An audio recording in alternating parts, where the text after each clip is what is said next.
Leader of opposition in Lok Sabha Rahul Gandhi की करते हैं। पिछले कुछ दिनों से वो बार बार कह रहे थे कि उनके पास सबूतों का एटम बम है। उन्होंने कहा कि अभी तो मैं सेट हो रहा हूं, जिस दिन बोलूंगा भूचाल आ जाएगा। ये शब्द राहुल गांधी के। उन्होंने मोदी शाह ने चोरी से चुनाव में जीत हासिल की, ये बात कही। 25 सीट पर चोरी की जीत है, ये राहुल गांधी कह रहे थे। अब राहुल गांधी गुरुवार को सामने आए, खूब बोले, जितने सबूत थे वो अपने साथ वो भी लेकर आए थे।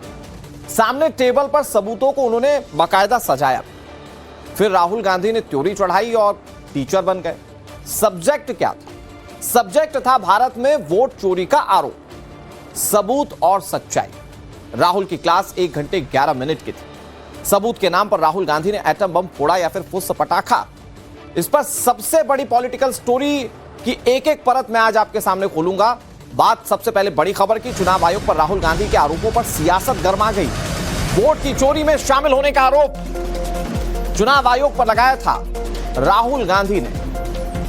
अब चुनाव आयोग ने एक्शन लिया है, राहुल से हलफनामे के साथ ही लिखित में शिकायत मांगी। बीजेपी ने कहा संविधान के खिलाफ कांग्रेस साजिश कर रही है। राहुल गांधी ने चुनाव आयोग पर वोट चोरी करने का आरोप लगाया है। इसके लिए राहुल ने बाकायदा इंडी अलायंस के नेताओं के सामने प्रेजेंटेशन दिया और डेटा भी पेश किया। इधर राहुल के इन आरोपों पर चुनाव आयोग ने जवाब दिया और उन आरोपों को खारिज कर दिया।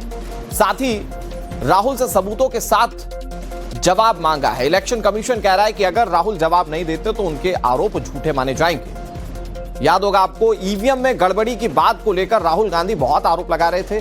जब ईवीएम में टेम्पर होने वाली बात साबित वो नहीं कर पाए तो अब एक नई थ्योरी के साथ वो सामने आए और इस मामले में भी चुनाव आयोग ने सबूत मांगे।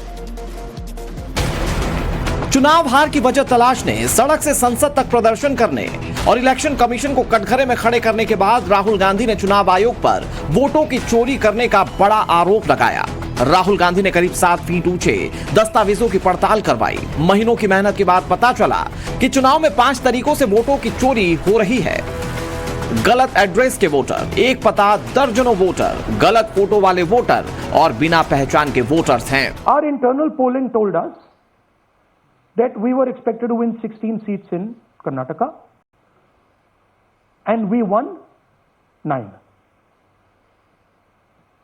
So we then focused on the 7 unexpected losses and we chose 1 Lok Sabha, and out of that Lok Sabha our team said we can only do 1. Rahul ने आरोप लगाया कि कर्नाटक के महादेवपुरा विधानसभा में 6,50,000 वोटों में से 1 लाख वोटों की चोरी हुई, जिसमें राहुल गांधी के मुताबिक 11,965 फर्जी वोटर्स थे। राहुल गांधी ने इलेक्शन कमीशन से डेटा तक की मांग की। आरोप लगाया कि वोटों की चोरी हुई है, इसीलिए चुनाव आयोग डेटा नहीं दे रहा है। राहुल गांधी ने अपने तमाम फैक्ट्स और सबूतों के जरिए यह दिखाया कि कर्नाटक के वोटर लिस्ट में तमाम तरह की गड़बड़ियां हैं और इन्हीं गड़बड़ियों के साथ देश में चुनाव हो रहे हैं। और राहुल कह रहे हैं कि एक ना एक दिन चुनाव आयोग को इसे मानना भी होगा। Now the election commission has to give us that information, give the people of India that information, because if they don't, there are going to be consequences.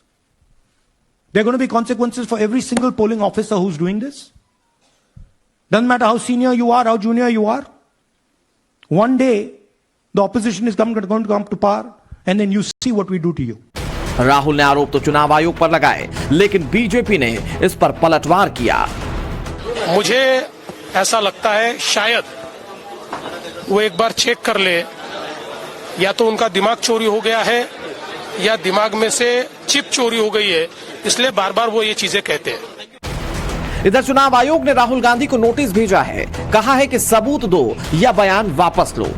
Election commission ने कहा कि अगर राहुल गांधी जवाब नहीं देते तो आरोप झूठे मान लिए जाएंगे।